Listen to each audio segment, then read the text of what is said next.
welcome to Modern Education 101 episode 2, where we're focusing on college readiness and the college application process.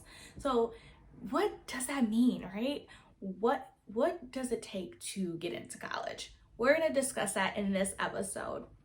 So first things first, we have to answer the first question. Do you want to go to college?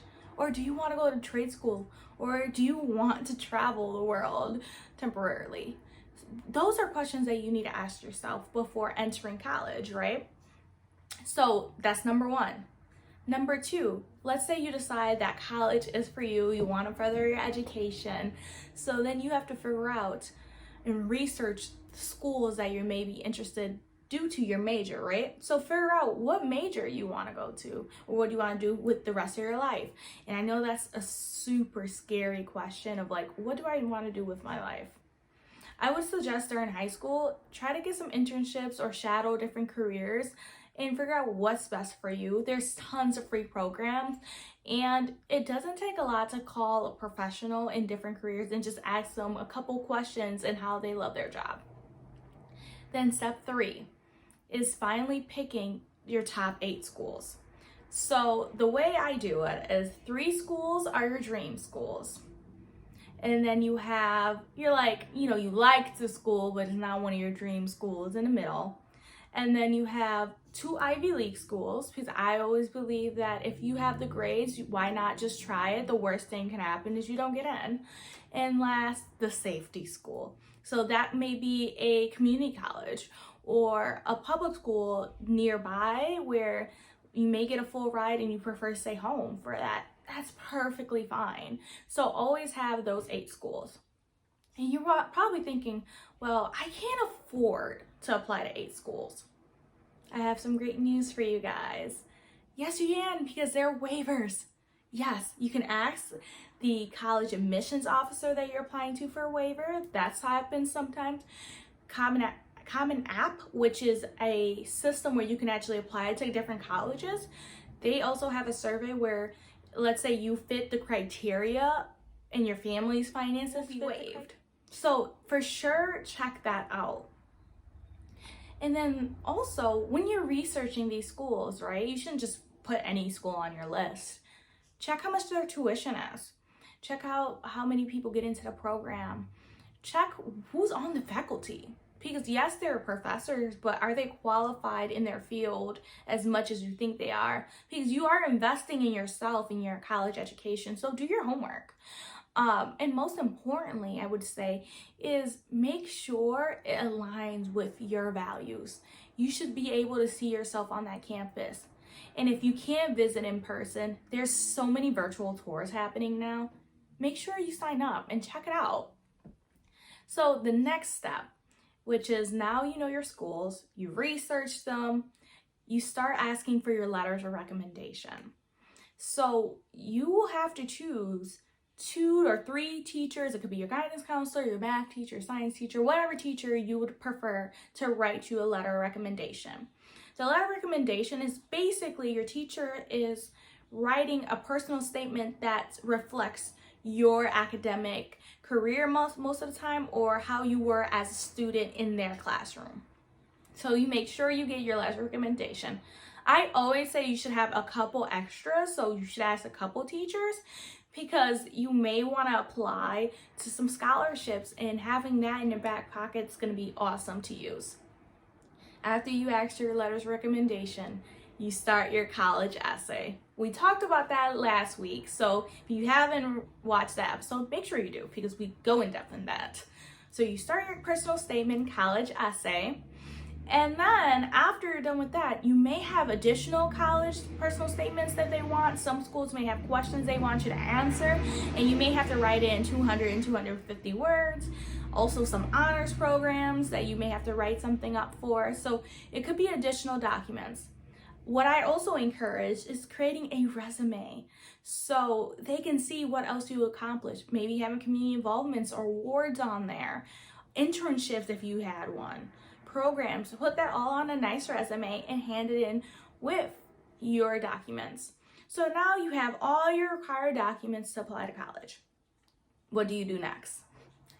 Well, you can choose different ways to apply. You can apply on the college's website using the Coalition app or the Common app, which they are basically a website where you're able to submit everything through. Then after you submit all your paperwork that's required on there, you may have to take the SATs, you may not due to the pandemic, not a big deal. SATs are not going to be totally looked at because some people just couldn't get to one based on their area, just not doing it based on the pandemic. So don't worry too much on that aspect. Then you'll have your school guidance counselor send over your transcripts. So you should know how your grades are looking before you apply to college. You should do a grade audit and see what's working and what's not working. Because let's say your lowest grade is an 85. Some colleges ask a specific question of like, if your grades are low in certain areas, why? And that's your chance to explain why you may have got a lower grade compared to your other grades, right? So make sure you pay attention to that. After your transcripts are sent, what else happens, right? FAFSA, that's what happens. And we'll talk about actually FAFSA in our next episode. So episode 3, we'll talk all about FAFSA because FAFSA is its own conversation. It's a lot, but for people who don't know FAFSA is a document that you fill out online to see if you're qualified for any financial aid or financial assistance. It helps the school figure out any extra money, and if you live in New York State, tap and pay any grants that qualify based on your family's income. So that's what FAFSA is for, and it helps you get your award letter. It's just a way to figure out where your financials stand, okay? So we did all that. Now what happens? You wait. Unfortunately, you wait. And usually in like March, April, you receive your letters of acceptance, right? And you have to figure out which school you're going to go to. Oftentimes people think about scholarships as when making a decision what school they really loved. Could they afford the school? And lastly, is the school in the major still the best place for you to be? So that's what you're going to be looking at when you receive your letters. You get to compare, and usually the deadline is May 1st. I don't know what next year is going to bring, but that's usually the deadline. And then you put a deposit down to hold your spot. So usually deposits can go from $100 to, I've seen $250. It depends on the school. I can't tell you each school's deposit, but I can tell you it could go from $100 to $250. That's what I've seen. So after knowing all this, this is really what helps you go through the college application process. It's important to be organized, to know your deadlines, and for people who may not, and you're a senior, like, what's the deadline? I don't know. November 1st is early decision. And regular decision, I want to say is December 18th. And also for transfers students, that's the same deadline usually. But double check on the college's website and see what they have down. So that is all I have on the college application process. Thank you so much for tuning in. I hope this episode was helpful for you guys. If you have any questions or concerns, please reach out to creatingendlessopportunities.org, where we can help you not only create the best college essay, but walk you through the college application process.